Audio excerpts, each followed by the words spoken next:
குரு பிரம்மா, குரு விஷ்ணு, குருதேவோ மகேஸ்வரக, குரு சாட்சாத் பரபிரம்மா, தஸ்மை ஸ்ரீ குருவே நமக. என் அன்பு ஆஸ்ட்ரோ டிவைன் நேயர்கள் அனைவருக்கும் என் அன்பு வணக்கங்கள். உற்சாகத்தையும் சந்தோஷத்தையும் தரக்கூடிய குரு 12 வருடங்களுக்கு ஒரு முறை தான் கடகத்துக்கு வரார், கேதுவோடு சேர போகிறார்.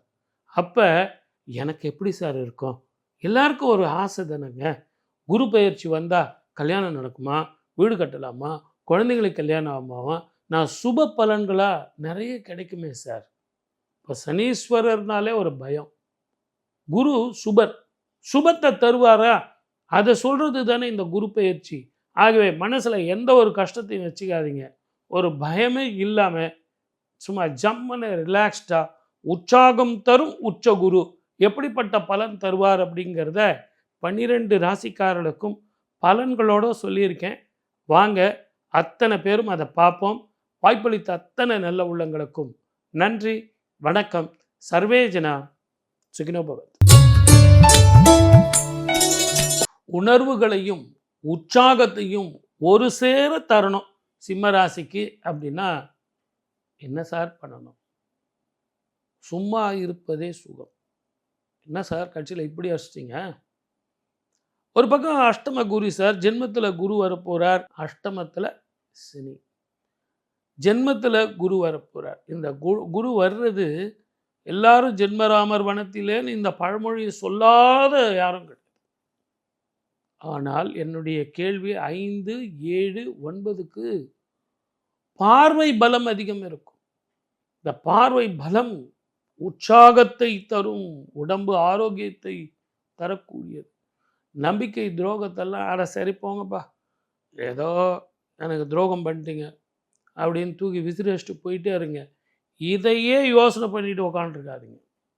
அந்த முன் கோபம் எதிரிகள் உங்களை பந்தாடிடுவாங்க. ஆகவே அதுக்கு இடம் தராதிங்க.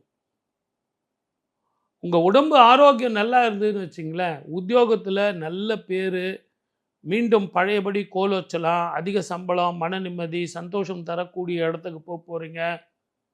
வியாபாரத்தில் நிறைய வருமானங்கள் வரும், கடன் தீரும். பேங்க் லோனில் ஏற்கனவே இஎம்ஐ கட்ட முடியாமல் கஷ்டப்படுறவங்க இந்த வருஷம் இஎம்ஐலாம் அருமையாக கட்டலாம். Under control.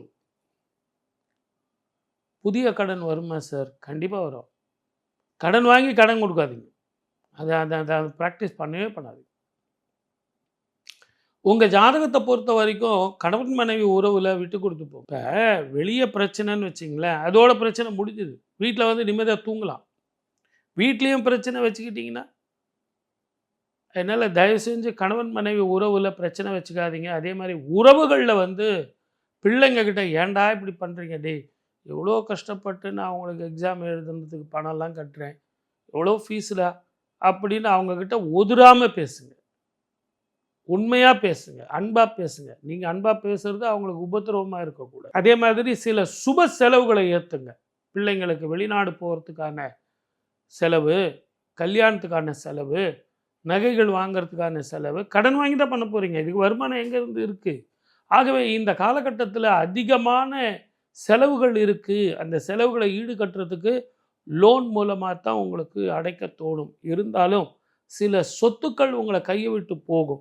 சில இழப்புகள் கூட உங்களுக்கு மன நிம்மதியும் சந்தோஷத்தையும் கொடுக்கும். ஏன்னா ஒன்று இழந்தீங்கன்னா 100 நிம்மதி உங்களுக்கு கொடுக்கும்.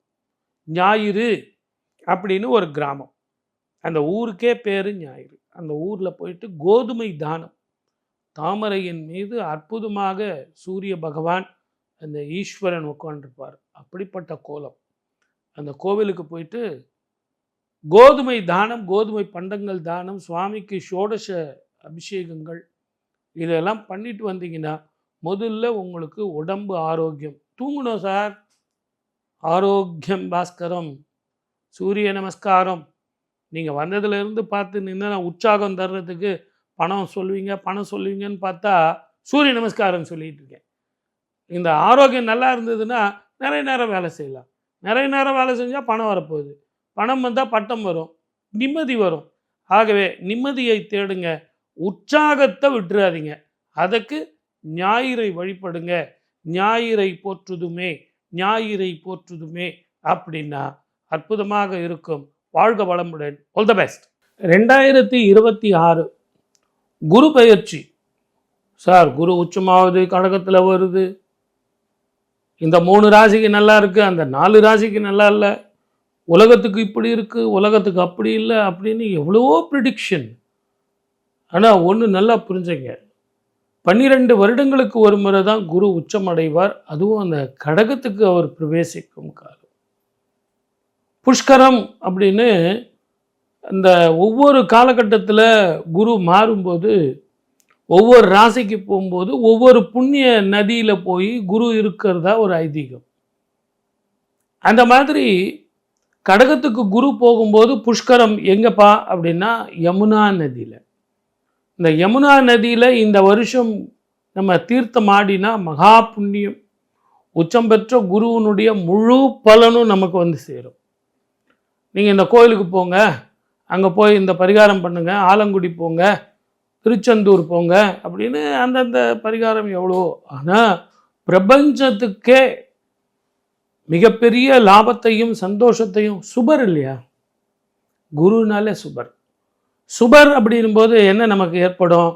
கல்யாணம் பண்ணுறது, குழந்தைங்க பெற்றுக்கிறது, வீடு வாங்கிறது, வாகனங்கள் வாங்கிறது, வீட்டில் சந்தோஷமாக இருக்கிறது, நிறைய பணம் சம்பாதிக்கிறது, கடன் தீர்றது, வியாதிகள் போகிறது, மருத்துவ செலவு குறையிறது. இப்படி சுப பலன் தானே. அதனால தானே அந்த குரு பெயர்ச்சி அப்படின்னாலே ஒரு உத்வேகத்தோடு நம்ம டிவியில் பார்க்குறோம், யூடியூப்பில் பார்க்குறோம். என் ராசிக்கு எப்படி சார் இருக்குன்னு பார்க்குறோம். இந்த யமுனை நதியில் தீர்த்தம் ஆடிட்டு புஷ்கரம் நம்ம இந்த ஆண்டு வந்து குரு பெயர்ச்சியை கொண்டாடினோம் அப்படின்னா இந்த வருஷம் முழுவதுமே சுப பலன் அதிகமாக இருக்கும். எப்போ அவங்களுக்கு அந்த தாகமும் உணவு பிரச்சனையும் இல்லாத இருக்கும்போது, நீங்கள் அந்த பிண்டம் கொடுக்கும்போது 21 தலைமுறைக்கு அவங்களுக்கு புண்ணியம் கிடைக்கும். ஆகவே தயவு செஞ்சு இந்த நிகழ்ச்சியை பார்த்துட்டு இருக்கிற பொது பலனில் எனக்கு பணம் கிடைக்குமா பட்டம் கிடைக்குமா பார்க்குறேன் நீங்கள் அதுவும் பாருங்கள், நான் வேண்டான்னு சொல்லலை. அதே நேரத்தில் இந்த புண்ணியத்தையும் நீங்கள் சார் நான் கடகராசி மட்டும்தானா, மேஷ ராசி மட்டும்தானா, 12 ராசியில் ஏதாவது ஒரு ராசியா, நான் இந்த நட்சத்திரமாச்சே, நமக்கு நிறைய சந்தேகத்தெல்லாம் விட்டுருங்க. 27 நட்சத்திரம் 12 ராசிக்காரர்களும் நான் சொன்ன அந்த பலன் செஞ்சீங்கன்னா இதுவே ஒரு மிகப்பெரிய பரிகாரம். பக்கத்துலேயே டெல்லியில் யமுனையில் குளிச்சுட்டு வாங்க. அந்த குளியலுங்கிறது புஷ்கரம் அப்படிங்கிற பலன் கிடைக்கும்.